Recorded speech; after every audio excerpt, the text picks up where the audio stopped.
الا من اتى اللہ بقلب سلیم.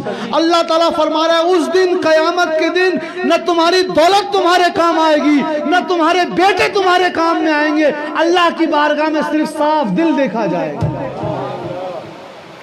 کیا ہو گیا اہل سنت و جماعت؟ ہم نے اپنے گھر میں کیوں نہیں تبدیلی کی؟ ہم کیوں اپنے بچوں کو ان کے پاس بھیجتے ہیں جو بد عقیدہ ہیں؟ ان کو کس چیز کی دلیل چاہیے؟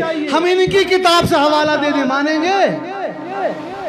ڈنکے کی چوٹ پہ جس مکتب فکر کا بندہ آ جائے بولے نہیں میں فلاں کو مانتا ہوں، مجھے میلاد شریف فلاں مولوی سے ثابت کیجئے، میں ثابت کر دوں گا. لیکن پھر آپ کا وہ دلیل کہاں گئے؟ We are the people of Quran and Sunnah, we don't do تقلید. ہم تو صرف قرآن اور سنت کو مانتے ہیں. ارے آپ قرآن اور سنت کو نہیں مانتے ہیں، آپ اپنے مولوی کو مانتے ہیں. آپ کو کیا قرآن اور سنت سے لینا دینا؟ ہم قرآن مجید سے میلاد ثابت کر سکتے ہیں، ہم صحیح حدیث سے میلاد ثابت کر سکتے ہیں. منائیں گے آپ؟ تو بات ہوتی ہے دل جب گندا ہو جاتا ہے، دلائل دیے جاتے ہیں، لوگ کام نہیں کرتے. میرے بھائیوں، دوستوں، بزرگوں، علماء کرام، اب ایک اور سوال ہے. مصیبتیں بہت ہیں. ہمارے بچوں کے عقیدے بگڑ رہے ہیں، ہمارے بچے لو میرجز کر رہے ہیں، ہماری بچیاں بے پردہ گھوم رہی ہیں، ہمارے لڑکے بیہودہ ہو گئے ہیں، لڑکیوں کو دیکھ کر ہارن بجا رہے ہیں، دین سے دور. آخر یہ تبدیلی کیسے آئے گی؟ سوال ہے کہ نہیں؟ صرف پریشانی میں بتا دوں تو میں کوئی بہت کمال نہیں کر رہا ہوں. ہاں مجھے سلوشن بھی بتاؤں تب تو کچھ بات کریں، اور میں سلوشن میں خود سے بتاؤں گا نہیں. سلوشن قرآن مجید میں موجود ہے.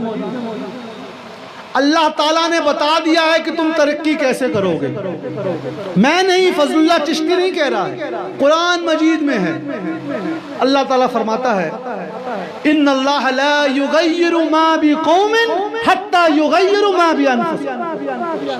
قرآن مجید میں اللہ تعالیٰ فرما رہا ہے اللہ تعالیٰ کسی قوم کی حالت تب تک نہیں بدلتا جب تک کہ وہ لوگ خود ان میں کیا ہے اس کو نہ بدلیں.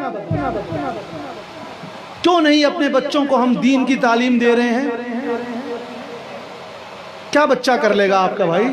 انجینئر بنائیں گے بنا تکبر بنا فقر کے، گولڈ میڈلسٹ ہوں، B tech M tech P H D, B tech mechanical, M tech marine, P H D thermodynamics, M A Islamic studies, P H D Islamic studies, دونوں میں گولڈ میڈلسٹ. تو میرے کیا دو سینگ نکل آئے ہیں یا میں بہت سرخاب کے پر لگ گئے ہیں؟ کوئی فقر نہیں ہے ان سب کا. اللہ تعالیٰ کا کرم ہے، اللہ تعالیٰ نے سنی بنایا. سبحان اللہ، سبحان اللہ. جو سارا اثاثہ ہے، جو ساری دولت ہے، وہ عقیدے کا درست ہونا ہے. دنیا آتی ہے چلی جاتی ہے، علم پر کوئی فقر نہیں کرنا چاہیے. ابلیس کو بہت علم تھا. امام غزالی رحمت اللہ علیہ احیاء العلوم میں فرماتے ہیں انسان کو 5 چیزوں کا تکبر ہوتا ہے، گھمنڈ ہوتا ہے. کتنی چیزوں کا؟ 5. پہلا فرماتے ہیں دولت. کئی لوگ کو ہوتا ہے نا میں نے مرسڈیز ہے، بڑے بڑے گھر ہیں، دولت کا.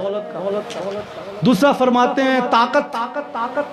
ہمارے کچھ نوجوان بچوں کو ہوتا ہے وہ یوں ہاتھ ایسے ایسے کر کے چلتے ہیں، ایسے دھکا دیں گے. جماعت وغیرہ میں جائیں گے، حج میں جائیں گے، دھکا دیں گے. طاقت کا گھمنڈ. تیسرا فرماتے ہیں خوبصورتی. کچھ لوگوں کو خوبصورتی کا بھی گھمنڈ ہوتا ہے، میں گورا ہوں، میری آنکھیں نیلی ہیں، ناک لمبی ہے، وغیرہ وغیرہ. آگے فرماتے ہیں نسب، حسب و نسب، میں فلاں کی اولاد ہوں، اس کا بھی کچھ لوگوں کو گھمنڈ ہوتا ہے. 5واں فرماتے ہیں علم کا گھمنڈ.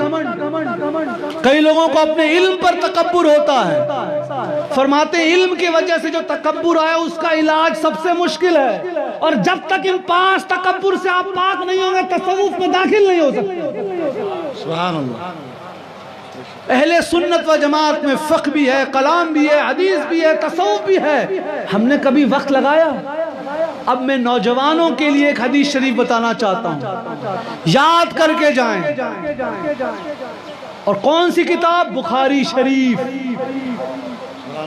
حضور علیہ السلام نے فرمایا دنیا میں اکثر لوگ اللہ کی 2 نعمتوں کا صحیح حق ادا نہیں کرتے. ایک اچھی صحت اور دوسرا خالی وقت. غور کیے میرے نوجوان دوستوں، میں پڑھاتا ہوں، پوسٹ گریجویٹ انڈر گریجویٹ کو پڑھاتا ہوں، اس لیے بچوں کو بتا رہا ہوں، کیا آپ اپنا وقت کا صحیح